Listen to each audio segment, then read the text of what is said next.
Manever I say ma PENDREAM TV. PENDREAM TV there, osia dem yopo.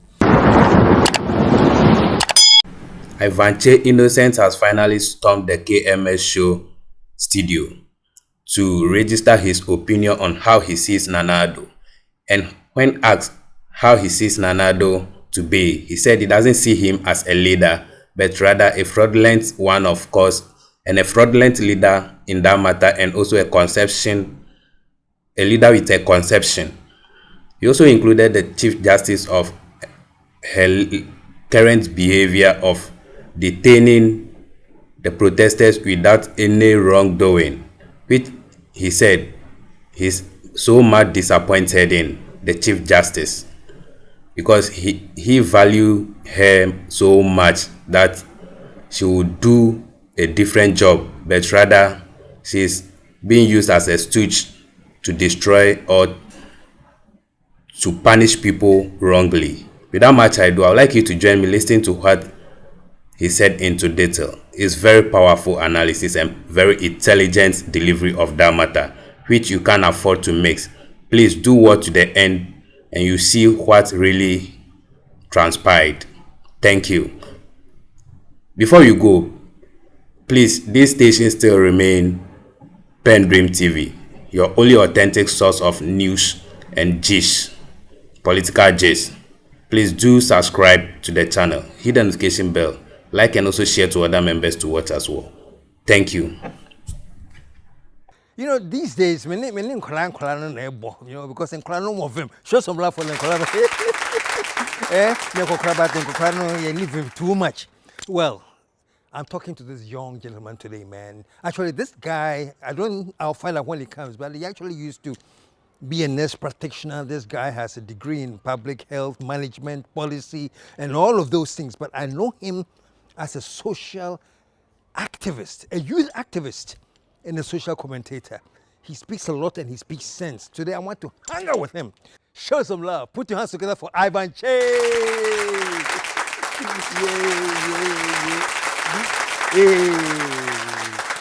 Welcome to the show, man. Thank you. Oh, please take a seat. Okay, man. Ivanche is in the house. We're gonna shoot the breeze today. And then we are shooting the breeze. So stick around. After this commercial break, we'll be right back to shoot the breeze. Listen, welcome to the show, man. Thank you, sir. You know the funny thing, I saw this guy, I don't know whether I saw a clip of him or some years ago. I was actually not even in Ghana. Chile, I think I was going through social media, and I saw this young, dynamic guy making sense. I don't remember what he was talking on, but whatever he was saying, he was spot on. I'm like, wow. So I did my little research here, there, and then finally got his number. So he was there, and I called him. I said, young man, you talk sense, pa. One day I'll put you on my show. How long ago was that? I think that was about 3 years ago. About 3 years ago? Yes, 3 years. Wow. Yes. Did you believe me? Oh, when the call actually came, honestly, I didn't believe it. Until I spoke to you and realized that, wow. And I was very excited because to get a call from a legend of your status. And 3 years later, yes, finally we are here. Oh, it's good to have you. I'm honored. I'm very, very happy to be here today. I'm glad you're here, you know, because you're the kind of youth that I want to showcase, you know. As I was telling the audience, your level of articulation, your logic and everything sounds very, very profound to me. I was looking at your background and you consider yourself a conservative Catholic? Yes. What does that mean? Oh, I was born a Catholic, and by orientation, I'm a conservative. Really? Because, you know, there is this close relation between Catholicism and then conservatism. We are conserving the old order. You want to conserve the... But you come out as radical. Me, I would have thought, hey, this one boy was a radical. Yes. Or was the old order radical, but we didn't know?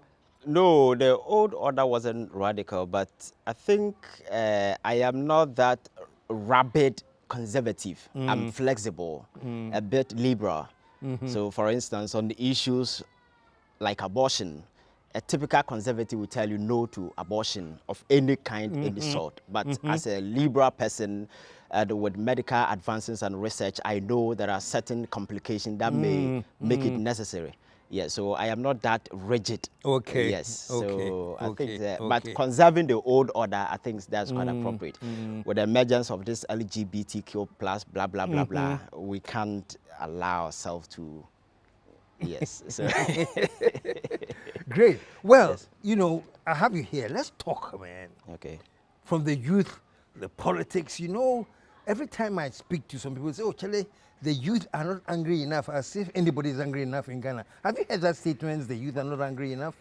And Yes. what does it mean? Yeah. And what's your Yes, I think if you look at the level of mismanagement, the state of Ghana at the moment, and if you look at the kind of reaction that is being exhibited by the youth, you see there is this kind of, it doesn't correspond to, or the Okay. level of degradation is higher, but the anger is a bit minimal, it's contained, but you can't blame them.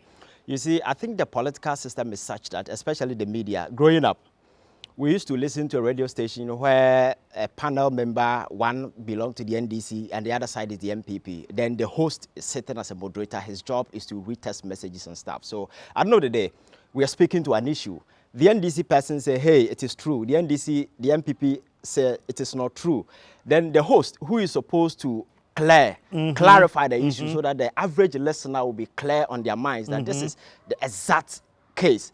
He will rather be reading text message. So at the end of the day, we listen to radio for information. So you rather listen to the radio and you become more confused as never. Because after listening to the whole episode, you are unable to tell who is actually telling the truth.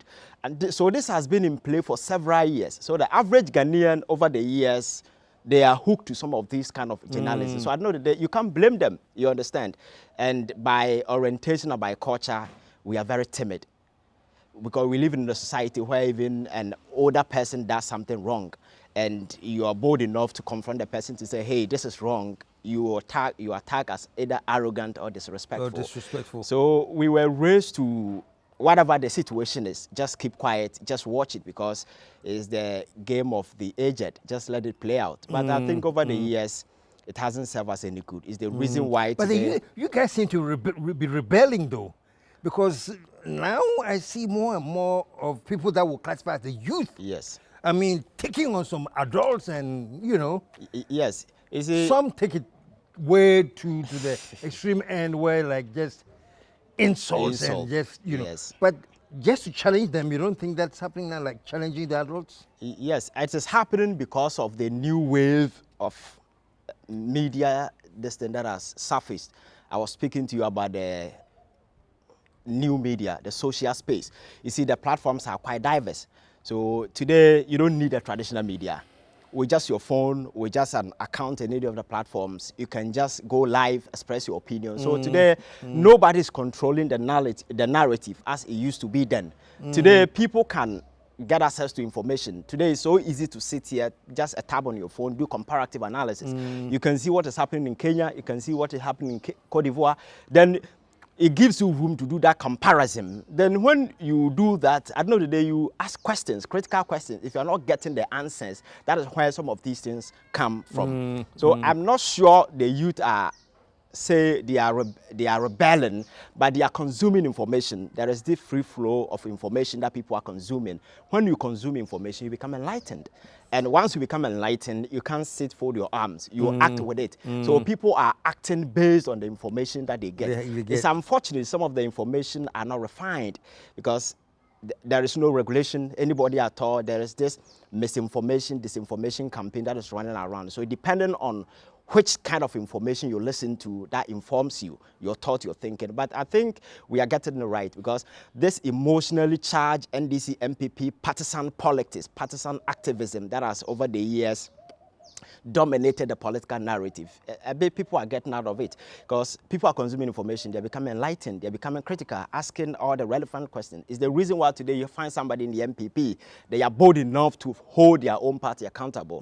It's not many. In the end, this is the same thing. So I think we should be happy that we are having critical young people who are seeking information, and the information they are consuming, they are not just sitting on it, but rather acting and ensuring that people will act on it. Because you see, what I've realized is that every politician dream of ruling, quote and unquote, an unreasonable group of people. That is the easiest thing to dream do. is ruling an unreasonable Yes, group of people. because the best thing that can happen to any leader is to rule fools. They don't ask questions. Whatever that you throw in their wake, they swallow it. But That is quite a soundbite. And he said the best thing that can happen to a leader is to rule fools. yes, it's so easy for them. So they want the status quo to remain like this. Yeah. So at the end of the day, instead of going after them, we go after one another, depending on where you stand across the political divide. Instead of channel our anger to those with entrusted political power into their hands to protect the estate, we rather go after one another, emotionally charged in the name of partisan politics. So at the end of the day, they are free, and our division creates strength, and they leverage that strength to do whatever they do. It's the reason why our politicians today don't feel ashamed. There are certain comments they feel free to make, they throw it. At the end of the day, you wake up the following day on radio, you see foot soldiers and journalists fighting and others trying to. There are a lot of spin doctors around. You understand? Their job is to correct the narrative, just for a political expediency and stuff. But if the youth become more enlightened, more resourceful in this regard, I think the political narrative will change. And it is gradually changing because of the new media. Yeah.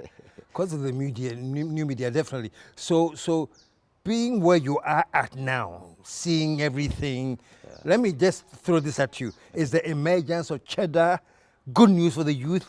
Has somebody that you're looking for or the youth is looking for finally come? Is that the next direction? What's your assessment of Cheddar in the political scene? I must be very honest with you. Yeah, I think I have on my own studied politics, I have studied governance, and I've seen a lot of stuff. You see, there is this anger in the system. People are peeved because since the establishment of this Fourth Republic, we've not gotten to where we dreamed we wanted to be. The Ghanaian dream is nowhere to be found. So people are obviously frustrated. But you see, to think that you can capitalize on this anger for political capital, it doesn't come easy because we are not the first country to try that.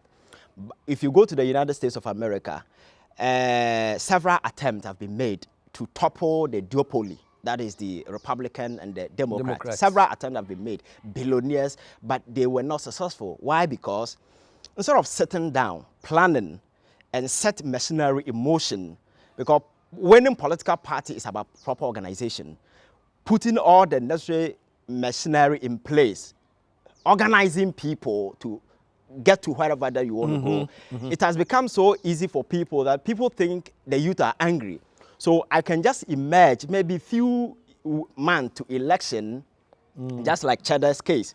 So you are saying in a way he's taking advantage of the anger of the youth? Yes. Is that what you're saying? Yes, I think, you see, if you look at the political landscape today, everybody is angry, especially with the recent kind of governance that we have. People are angry. So people might try to become an accidental leaders, taking advantage of the situation. But you realize that they have not planned, because if you have planned and you really want to be a leader, these machineries I'm talking about, you set it in motion. So you will not emerge in an election year wanting to be president when you know your contenders are established political institutions that has been existing for over 30 years. They have root every nook and cranny of this country. So you cannot just use few months to say, I want to be president, and that will be a reality. You understand? So I think it's good that some of these young guys are coming up, but I think they really need to do more. Because from where I sit, I don't see any of them as a... The general talk or the general assumption is that the voting population majority are youth. Yes. You know, they'll tell you that majority, the 70% of people that are voting are the youth. Yes. So would it make sense that somebody like Cheddar would say, okay, let me capitalize on this bulk, this percentage, and expect that I can upset the system? Yeah, I think that was the calculation. That was the calculation. Emotionally charged young people on various social media platforms, chastising and bastardizing the political establishment. Now they've extended the scope to cover both the NDC and the MPP because these are the two parties. Political party has been alternating for the last 30 years. So the anger is switched on these people. So I think the attempt is that, okay, let me capitalize on this anger. And then, but you see, give them an alternative. To give them an alternative. But to convince people and offer them alternative, the alternative must be seen as a robust alternative, a well-defined, planned out, thought out alternative that has a structure, that has a plan, you understand? So when people are divorcing, for instance, let's say a woman in a bad marriage, the person has kids, and he's been lured away from the husband because the husband has been maltreating the wife, and there is another man standing in the shadow. Come, I'll take care of you. Is that man standing in the shadow secured? As a reasonable person, that is what you ask, because you are living you're not just living the marriage, you're living with your kid. Is that man ready to take care of your kid? There are lots of considerations. So a woman might want to make sure that the man standing in the shadow is secured and is really prepared to. But, oh, just luring me to come, maybe just to have a one-night stand with you, and then he dump you, you understand? So I think that it's good that these major political parties are coming up, but it has never been easy just to topple the duopoly. Because if you go to UK, the Conservative and the Labour, it doesn't come easy. So I was expecting that not just Cheddar, but the various individuals will come together, emerge into a potent political force. Then people will know you are really serious. You really want to topple the duopoly. But individually fragmented, if you look at them, every single poll that is emerging, the numbers that are attributed to them are not quite encouraging. So as a reasonable young person, I might think that I'll give my vote to these people. I'm just throwing it in the bin, you understand? So I think they really need to. But the problem has always been everybody want to be president, because I had an encounter with one of them and I asked the same question. Why are you not guy pulling your resources together to form a potent force to offer that kind of competition for this? The person, when we went for our meeting, everybody wanted to be president. So the whole meeting ended in chaos. And my question is, if at the individual level, you cannot sacrifice your personal individual ambition for a greater good, do you think you can be a leader? So I think, you see, people are falling for some of these because a lot of the people are emotional. I am not an emotional person, because before I'll stick my nut out for somebody, I really want to know what I'm getting into. You understand? Because they say all that glitters, it's no gold. yes. And on that note, I won't ask for any further explanation.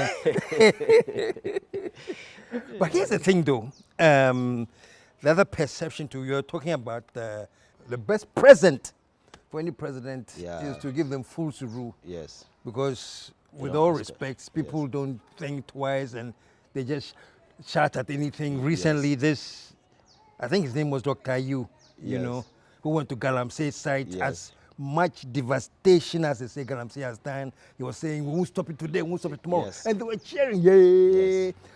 Now, the whole year, in so I a problem da. And you want mention I started. Obina or pese, anka omoye nanka ya di speed. Nanka ya court, nanka ya stop it Galamsey for, nanka ya lose your seat. Yes, stop you on na. Yes, stop you on china. So this is what I'm talking about. You know, you don't expect any critical thinking from the bulk of the people. Maybe that's what some of these president candidates are counting on. Yes. That there won't be that much critical thinking. You know, my back for the youth, when they'll follow me. Yes. What do you think about that? And I think that is the hellhole we've been in the last 30 years. Because the person standing on the political podium thinks that he's speaking to gullible masses who are not critical thinkers. So let me just throw anything to them. They will swallow the hook, line, and sinker. But if you look at politics in 2024, the narrative is changing. Why? Because the youth are consuming information and they are becoming very critical. So my focus has always been, let us spend much time to educate young people to understand politics, the ethics of it, leadership, and governance. If we understand some of these things, we'll be able to disentangle emotion from politics. But unfortunately, most of the young people have invested emotions into politics. Once you invest emotions into something, wisdom will be missing. So instead of investing emotions, we need to invest wisdom. If you invest wisdom, that will give you the upper hand to ask all the relevant critical questions. You see, Rawlings made quite a profound statement. He said that it doesn't matter who becomes president. You can even go to the devil's den and bring the devil as president. If he has critical people in the country who will hold him accountable, the devil cannot click to his devilish best. He will rather do what the people want him to do. And if we take the space to educate people to understand politics, I may be NDC, I may be MPP, but it doesn't matter who is president. If the person goes wrong, I will go after that person. So the person sitting there will be very much aware that I don't have gullible masses. Because why do people resign elsewhere in the state? Yeah. Why? Because it's the same duopoly. It's the same two political parties, power alternating. But why do they resign? Because they know they are dealing with an enlightened class of people, very intelligent. So if you do something, you will not be told to resign. On your own, you sit down, because the relationship that exists between the power and the people and those in power is intellectual kinship and mutual respect. So once you go off, you know that you have to resign. But in our case, the people out there know they are ruling fools and they are emotionally charged. When the issue comes, they will not look at the issue.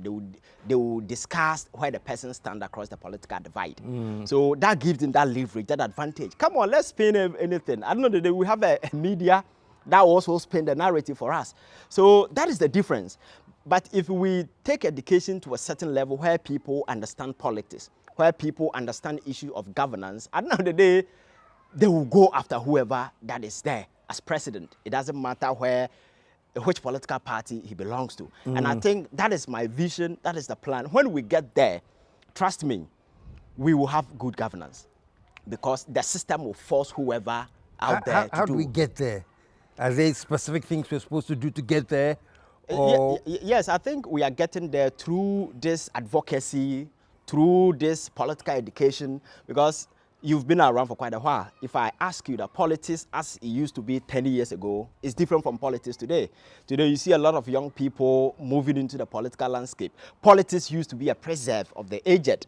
Few people in fancy coat who think they've been to A-class schools and politics is for them. You don't question them, but today it's changing. So over the years, they've used poverty as a tool. Poverty has been used as a tool to cow the people into subjugation. Because you are poor, you can't challenge your boss. Once you challenge him, you whatever incentives or whatever goodies that you get from him, the person will cut it. Yeah. So at the end of the day, you become impoverished. Yeah. And if you look around Africa, the blueprint is the same. It's the same blueprint. Impoverish the people, make poverty a potent political tool so that you can control them. So that has been the narrative. It's the reason why they don't want to create incentive for young people to take advantage. If you go to America, you see, they've deliberately opened the border. People are going in because the average age in America, I think the last time I checked was around 43 years. 43 years, your contribution to the economy cannot be sustainable. So they want young people. So you often hear people walking all the way from Mexico, from Brazil to America. If somebody can have the strength, the fortitude, and the energy to walk on foot to US, from Mexico, Guatemala, wherever, it means that person has strength to go and work. And these are people, they are getting to the country to go and work for them. Fortunately for us, Africa, we have young people in abundance, but we don't. So that's why our young people are now leaving? Leaving. Because America is a very welcoming place for them now. Yes, because the system is such that America economy is debt economy. Every single person living in America is in debt. Either mortgage, you are paying the mortgage, either you are paying a car loan. So you can't sit in America, you've been there for a month and say, hey, I'm not working. It's not possible. Because you got to pay bills, man. Exactly. So because of these things, you are forced to work. The job opportunities are there. But here, who is creating the job opportunities? Monies that are meant for some of these enterprises are channeled into other flimsy, unreasonable enterprises, like the National Cathedral. For it, I was so much disappointed when men of God, people who claim God speaks to them. If you follow God, I like how you put it. People who claim that God speaks to them. Yes, continue. Because if you follow God, and you be bereft of everything, wisdom is something that you can go home with. You have wisdom in abundance if truly you are in touch with God. If you look at the current economic circumstances of this country, the level of economic degradation and deprivation, and somebody on his right senses will counsel the sitting president that today, where countries are investing in research, sciences, today Internet of Things, today robotics, today IA, whole lot of innovative hubs coming up. And then people will tell you that, no, let us go and build cathedral so that God will forgive our sins. You see, such a mind do not qualify to rule a country, because that head belongs to antiquity.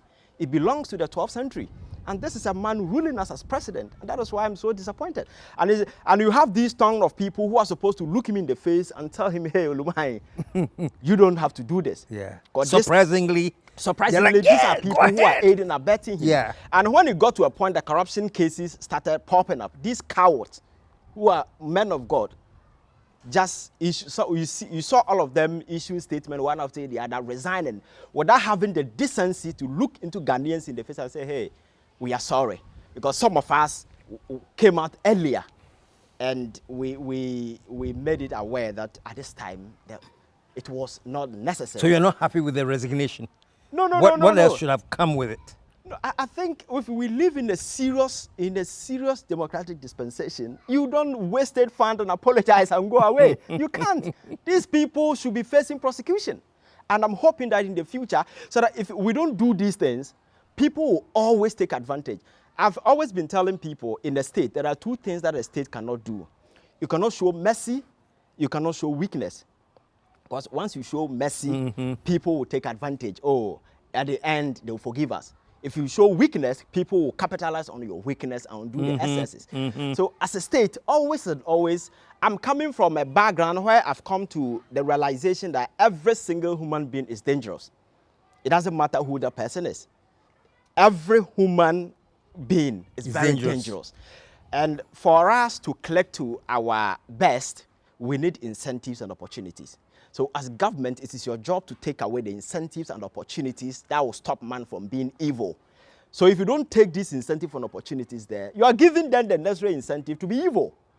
So the best way is to set up systems and mechanisms to check man and make sure they face the consequences, to deter them from further engagement. Maybe not to deter just them, but to send a message or signal to people out there. You know, men of God did this. These are the consequences. If you're an ordinary person sitting there, you know what is coming for you. You understand? In America, recently, the whole former president was tried. And today, as we speak, the current mayor of New York is standing trial in the United States of America. He's undergoing whole lot of prosecutorial kind of stuff. But here, people get away with it. Cecilia Dapa was caught pants down with over $1 million in her room. The president was the first person to come out to say, oh, my dear Cecilia, I know eventually you'll be cleared. Do you know what that means? We are practicing an executive system of government where the president wields an enormous power. When an executive president comes out to preempt an ongoing investigation and tells you, I know you will come out freely, as a state institution, you cannot do anything to the contrary, because once you do that, you understand. Yeah. So it was deliberate.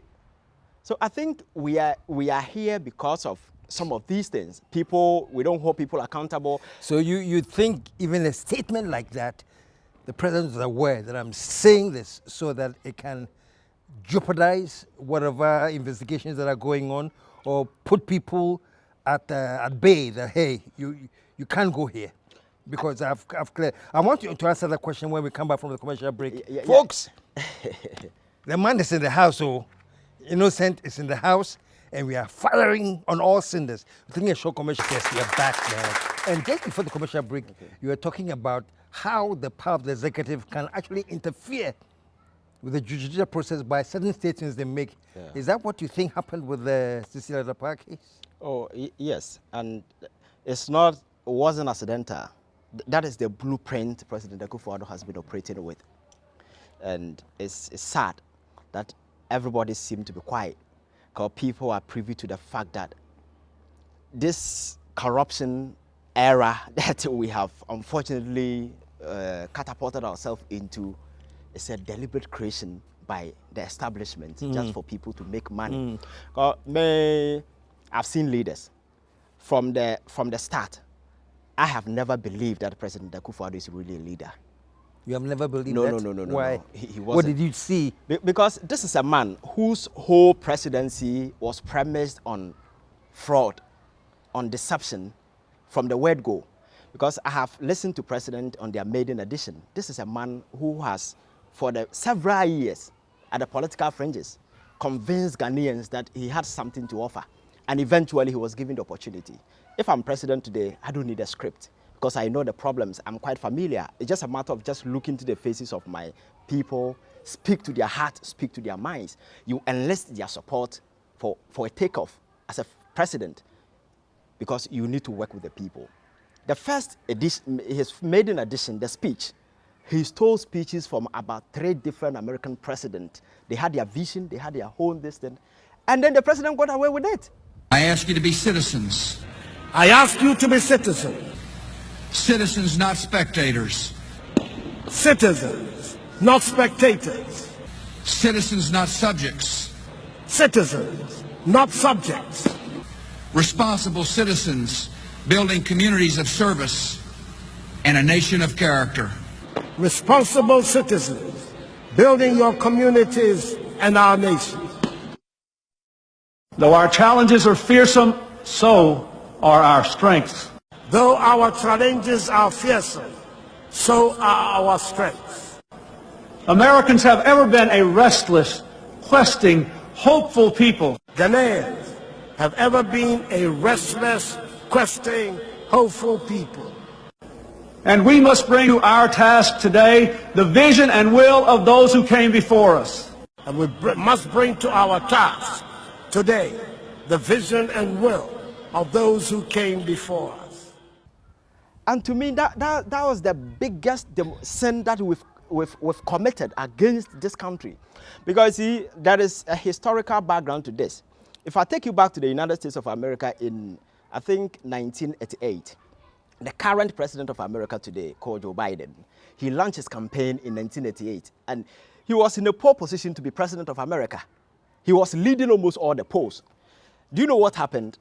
He committed textual infidelity, what you call plagiarism, by he took a statement from one labor leader. Without paraphrasing it. Yes, without paraphrasing or without attributing to the person.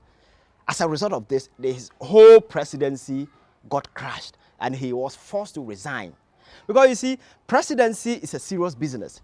It must thrive on respect, that kind of decency. So at any point in time, if anything can be taken away in terms of value, in terms of principle, you lose your leverage. And it's the reason why Joe Biden couldn't. He went into political hibernation. It was who? It was this African guy, Obama, who revived his political fortunes and eventually became president of America. You understand? That is how serious some of these things are. This is a president who's, in his maiden edition, stole somebody's speech, and until date, even the decency to approach Ghanaians and apologize, he never. Yeah. And you see, you've seen the trend, the consistency from that day till now. It has been fraud upon fraud upon fraud upon fraud, deception upon deception. So the president is a fraud theory, and he's running this country from that particular doctrine. And I think where we are today, I'm not sure anybody is surprised because he has never shown or done anything that point to the fact that he's really a leader who is really committed and passionate about the good people of this country. When he was coming, he was accusing his predecessor, John Mahama, of running family and friends. Ghanaians bought into it.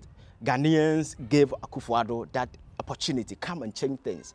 In the history of this country, there is no president who has ever appointed so many of his family people, and today they easily find justification for some of these things. They will tell you that they qualify. Who doesn't qualify? If it's just about certificate, even those of us here, everybody can produce a certificate. You understand?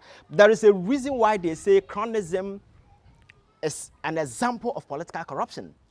Because if you appoint your family member, direct cousin, as a finance minister, you will not have the political will to crack the whip on that person in an event things go wrong. And in recent times, we've seen it. If you go back to Tunisia, there is this president, Ben Ali. He tried it. Eventually, the guy got deposed. He ran away from the country. It didn't turn out well. So countries take cue from some of these things, and it informs the way and manner you run things. But no. Look at where we are today. And if you look at the mess that Ghana is sitting in currently, most of it were created by these family friends that were brought on board. For instance, Ken Oforiatta. This is a guy who, within a short space of 4 years, was able to contract about 13 billion in bonds. Today, go pick him and ask him, what did you use that money for? He will not be able to tell you anything sensible, but he's gotten away with it. Even when he got to a point, his own party people were putting pressure on the president. Mr. President, you see, the trust, the economy of a country thrives on trust, or that kind of confidence that investors and other people have in the economy and personnel who are running it. At some point in time, we lost that leverage. It's the reason why we couldn't go to the bond market. It was the reason why all the credible rating agencies like Moody's, Fitch, S&P, they all downgraded to a junk status. So there was no way we could get out there to say we are going to borrow. We defaulted on external debt. Ghana's biggest bilateral creditor is China. We were begging them to forgive our debt. We were begging all. Look at Ghana. Ghana used to be a shining star of Africa and promised Ghana. We were a model when it comes to democracy. Countries take cue from us. Today, we have become an embarrassment in the league of global affairs. This is Ghana for you. And all this came about because of these individuals, because they felt that they are not running Ghana. They felt that their uncle is running a certain village pharmacy, and they've been brought on board to come and just be salesmen doing business. So at the end of the day, if your uncle's pharmacy shop in a village, you can choose to do whatever. Even when people buy, you decide you can choose not to put the money in whatever you're supposed to keep the money, you keep it. So by the time you realize the whole pharmacy thing is gone, there is nothing, because people have pocketed the money, and it's exactly what is playing out. And you see, every country run on some principles and some decency. You see, the political class will always do whatever that they want to do. But there are people we tag as conscience of society. We have the civil society organizations. We have the clergies. Over the years, we saw them, how influential, how powerful, and how critical some of them were, especially in 2016 when John Mahama was president. I remember when John Mahama was attempted to bring the Getmo, some people yes, one of the clergy made a certain statement. He said the president then should exercise common sense in tandem with, if you're exercising compassion, exercise it in tandem with common sense. They were all over the place, very vocal, very critical, and to me, I felt that was right, because we all have stake in this country. If things are not going right, or if something, you have the right to speak. But today, everybody has gone into hibernation. Why is that? The speculation. They say everybody has their price. Yes. Into whatever it is, you can silence people with monetary incentives or money itself. Yes. And do you think that's what is happening? That all of a sudden, even top people. Yeah, I think that is exactly what is happening. You see, if you want money, I've been telling people that never make money an incentive or a motivation to go into a leadership position. Because when you get there, you get the money in abundance, and at the end of the day, you forget what you're supposed to do. That's exactly what the president is doing. He dreamed and envisaged of wanting to be president, but he never realized that the presidency comes with the responsibility. So he's been president with that responsibility. It's the reason why you see this mess in his wake. And back to the clergies. You see, like you said, everybody has his price. But if you have conviction, if you believe in what you're doing, if whatever that you're doing, your passion is rooted in the welfare of the people, trust me, you will never allow your conscience to be bought.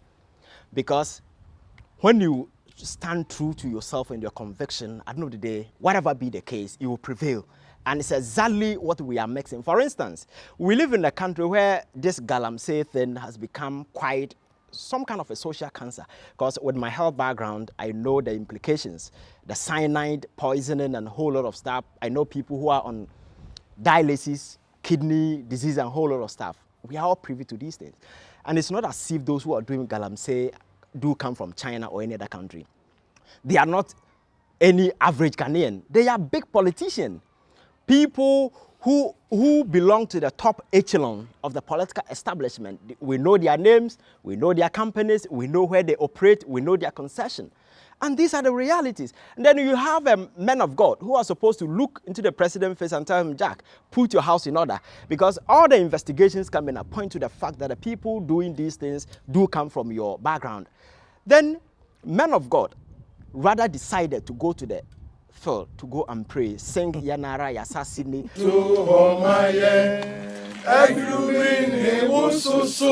Sebe ye biatwaso nimbiatwaso kutu kranin deve semi kumya ediem bremu dem yasasinu dem atuse Omayi seriyo oyese na ose omafubra netre Omayi seriyo oyese na ose omafubra netre. So if I'm a young man learning from the political landscape, wanting to take a cue from these people, do you think it will be right for me to just see these people as a role model? Because I see them as jokers. Because you see, Galamsey, you will never go to a site and find a devil doing Galamsey, or a witch, or maybe a spiritual thing. They are human beings. You can touch them, blood and flesh. So it's just a matter of going after them. But these people, instead of them to look at the president in the face, but today all of them are on various boards, making money. So you see, the motivation from the word go wasn't about compassion, wasn't about the welfare of the people. It was about money. Yeah. And because the society is largely gullible, we don't. That is why I don't want people to take advantage of this messy situation and all of a sudden emerge as a leader. On it. Capital. You see, people who emerge on days like this don't turn out to be good leaders, because you see, they see themselves as an accidental leader.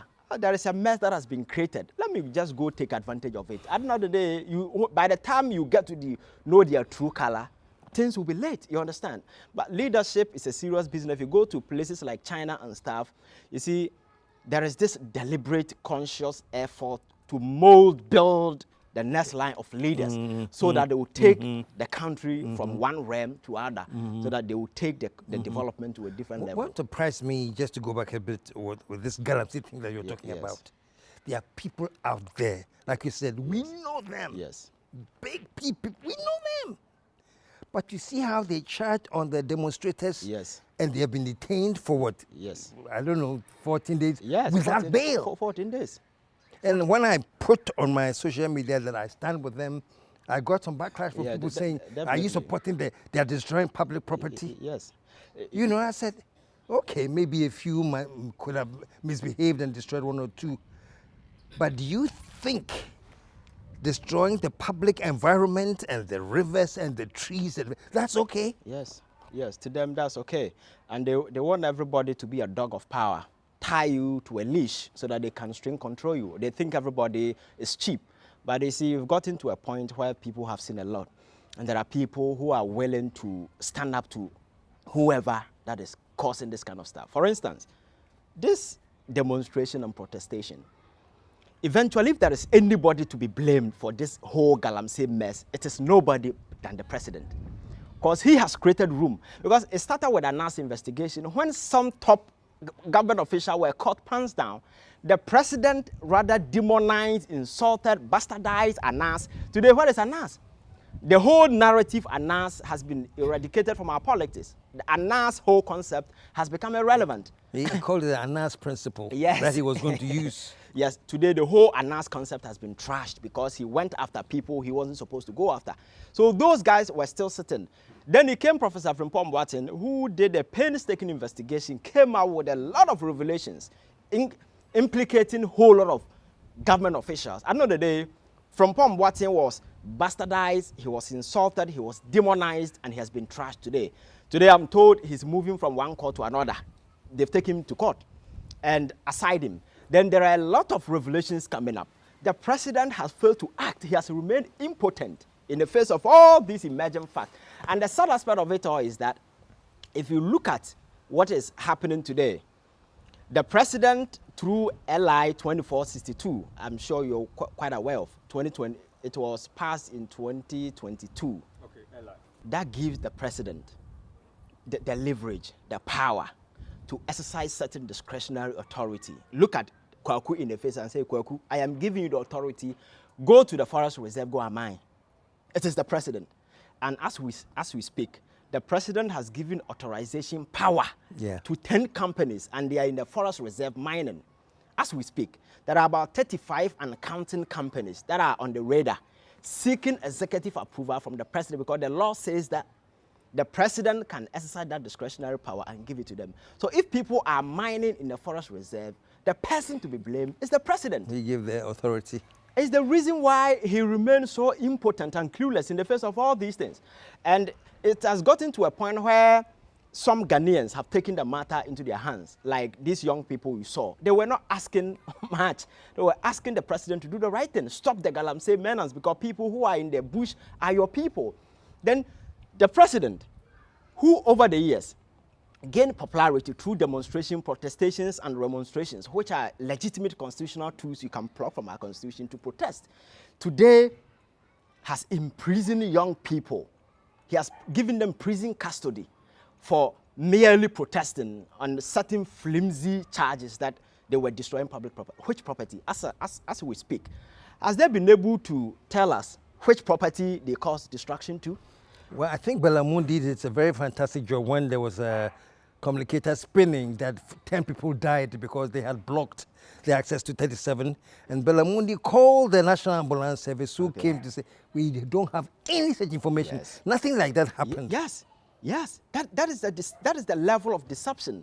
It's just, to the MPP and the current government, they think just control the narrative, and that's okay. So all that they do is to spend the narrative. Unfortunately, they have enough cash to pay spin doctors to spin the narrative. So when you wake up on radio, on TV, you see the old traditional media still doing what they do best, trying to change the narrative just to paint a certain dignified image about the government. That is what they are doing. But the reality is that these young people are not asking for much. They are telling you to fix the environment, make sure people don't destroy our forests. Because I have already mentioned the other side of it, the health implications, and the kind of stuff that we are going through. So it is your job. But today, somebody who gained popularity through demonstration and protestation have the audacity to instruct the IGP, who himself, I don't know, they've all become stooges. They've become toys in the hands of the president, and he can just strict control them anytime. And I am so much disappointed in the Chief Justice, a woman. Got proud to her coming. I was somebody who was so much disappointed about the state of our judicial system. Because at some point in time, our whole judicial enterprise became a subject of public ridicule. You go on social media, they tag them unanimous 5. It wasn't a good description. So the integrity of the judiciary was being dragged through the mud. Such a sacred institution. Exactly. So when she came, my admonition was that take the opportunity to recycle the rotten image of our judiciary. But unfortunately, she's allowed herself to be used as a stooge, being string control, because there is no reasonable justification or basis, any reasonable basis for the detention of these young people. You deny them bail, prison custody for 2 weeks. For what? For what offense? Because they protested against Galamsey. Yes. That's their offense. Yes, and to them, they prioritize politics. You see, eventually, the police have prosecutorial power. Over the years, the police have the power to prosecute people on cases like misdemeanor and stuff. This is a misdemeanor, because to charge somebody for a second-degree felony, the cost of, they say, destruction to property, the cost valuation must be around 1 million Ghana cedis thereabout. But who did the valuation? So there is no reasonable justification. It's just it's a crackdown, and that is consistent with the blueprint of the Akufo-Addo. You see, this whole narrative, when it started, it's been Akufo-Addo featuring. If somebody is watching and you're fortunate, you might think we don't like the president, but that is not a fact. We are speaking to issues. That is the blueprint that he has been operating. He started a crackdown on the media, dissenting views, dissenting opinions, people who disagree with me. I will go after them. So if you speak against the president, his government, or whoever, then they will put a target at your back. Today, as you speak, a renowned journalist who was doing his underground very distant investigation is nowhere to be found. Ahmed Swale, he is dead. And as we speak, not even a dog has been arrested. Anas, I told you, has been bastardized. There are a good number of journalists who have been harassed, intimidated, threatened. Some at some point in time had to flee this country under a president who claimed to be a human rights lawyer. I think we are in a messy situation, and I'm advocating that we need to wake up. You see, you can belong to whichever political party you want. To me, political parties are good. They are vehicles that we use to capture political power. But don't lose your conscience. Thank you. Don't lose yourself. Yeah. At the end of the day, thank you. At the end of the day, the destination is Ghana.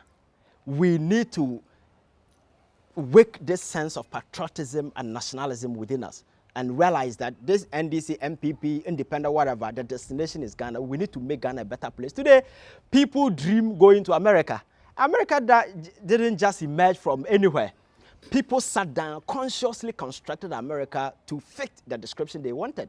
Some got sacrificed along the line. Some people got killed. With the State of the Union and a whole lot of stuff, people got killed, but they knew where they were going.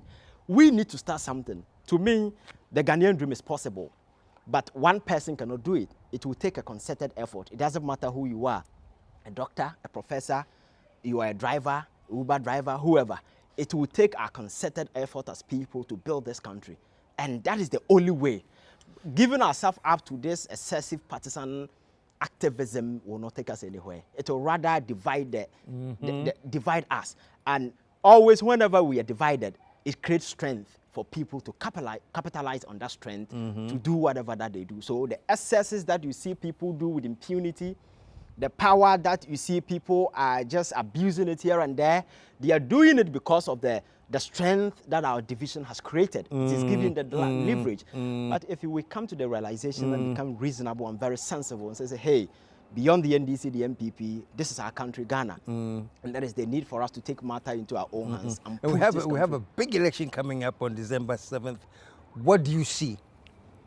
Oh, I think if you look at the level of desperation and the whole state of this country, I expect Akufo-Addo and his whole thing to go home so that they'll be held responsible and accountable. And I'll be very much disappointed. Whoever takes over as president, let them go free.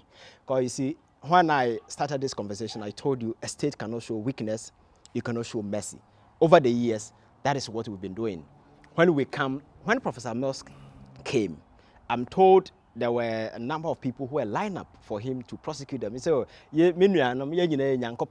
blah, blah. He left them off the hook. If you do that, you're not doing anybody good. You are building a state of impunity. And that impunity is what has resulted in where we are today. So I am expecting that this government will exert power so that we can hold them responsible and accountable. Over the years, we've been advocating these people are corrupt, these people are blah, blah, blah, blah. So at the end of the day, if we don't hold them accountable and make them answer, it means that whoever is taking charge is coming to continue the same thing. And at the end of the day, it will be like an exchange. You come steal, I come steal. That is the cycle that we need to break. That is the cycle that we need to break. The cycle of corruption, the cycle of greed, the cycle of winner takes all, the cycle of I want to be in control. Not only takes all, winner knows all. Winner knows all. If you are sitting on the sidelines, you are counted irrelevant. You can't make contribution. But you see, leadership governance is not an individual enterprise. It takes collective effort for us all. So for me, people have been asking, who do you think should win the election and who do you think will do things right? I quote Rollins when he said, it doesn't matter even if you bring the devil to the house. It is us, the people. We are the very people who are destined to protect the foundations of our democracy. We are the very people empowered. We are Ghanaians. Nobody will come and protect this country aside us. So we should see ourselves as sentinels, destined to protect the foundations of our democracy. And if we rise and we wake up, trust me, nobody can take advantage of us. But if we continue to lie low, to be buried, just like we've been doing, people will come, capitalize on that weakness and do the excesses. So whatever that is happening to us, we cannot take ourselves from the picture. We are part of it because we gave Akufo-Addo power. We gave him the energy to do whatever that he's doing. But if we rise, come to the realization that Ghana is ours, irrespective of where we stand, we'll go after whoever becomes president. Trust me, whoever becomes president will Finally, do the right thing. yeah, my final question, because our time is almost there. Does it come with political maturation? I mean, how long will it take us to get there, or you think we are there or almost there in terms of independent thinking, critical thinking? I don't care, I am NPP, I am NDC, but these policies won't work. They won't help the country. Like you are saying, Yes. Ghana is a destination. Okay, yes, Do you Ghana. think we are there? You see, the reason why we are not there yet has to do with economic independence. We don't have it. If Yeah. you don't have economic independence, somebody will the person who controls the purse controls Yeah. your mind. Yeah. You understand? Yeah. That is the point. That is why we've been advocating that we need to open up Yeah. incentive, create incentive for people to take But advantage. until that happens, we are not there yet. No. So the political education and a bit to ensure they do that particular thing, and we eventually get there. It's a process. Yeah. It's a ball in rolling, and Yeah. we eventually get there. But you see, I told you, poverty in Africa is not a mistake. It's a strategy. It's a political tool that is being used to impoverish young people, so Yeah. that always and always we will be at the beck and Yeah. call of those in power. So if we gain that independence, then we gain that mental No, independence. I agree with you, 100%. 100%. I've seen people Yes, on TV. because you see an honorable- Yes. That's the whole mentality. Yes. And You know? if you go to a constituency, an MP will go on weekend and you see the lineup, people going to him.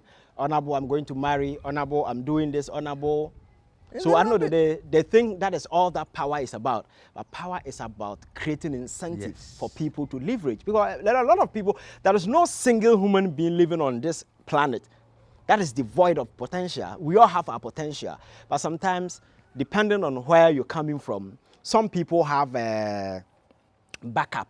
Some of us, where we are coming from, we are the backup. When we fail, everybody fails. We don't have any backup. So you take matters into your hands, you understand? So you create that incentive, people with that particular thing, they leverage, I know that they become somebody, you understand? But these things have been taken away. So if you feed, there are a lot of young people, even paying for their rent, they need to call somebody for help. Yeah. And you have a government telling you that I'm going to give you money to rent. We are not beggars. Young people in Ghana are not beggars. Create the incentive, let them work. They will get money to pay. You understand? I think this is the kind of conversation that we need to activate. But the media is not helping, especially the traditional media. Well, thank you very much, Shelley. You said it all. You do all. Thank you. You know, young, dynamic, on the course, and I really appreciate your coming today, you know, and sharing words of wisdom, I would say, with the rest of Ghanaians and your fellow youth, you know, to understand that we need to get to that other level, you know. We have had this poverty-minded people, poverty thinking, and dependent syndrome for too long, and that's the cause of our woes. Show some love one more time. Wow, Ivan has really done well. This is a powerful delivery. The guy is really an activist, a youth activist of that matter. Please, for you not to miss out any little gist that will be dropped on the channel, I'll urge you to subscribe to the channel as a new member. Leave a comment after watching as well. Share to other members to watch. Please turn the notification to up so that you will not miss anything that will be uploaded onto the channel. Be the first handle of anything that will land on this platform. Thank you. Stay tuned. Dedi kama mamena PENDREAM TV ase. Na so far so good. Say open online portal e wo Ghana. Nipa share, nipa follow, nipa comment here. To my best of knowledge, without any biases, PENDREAM TV.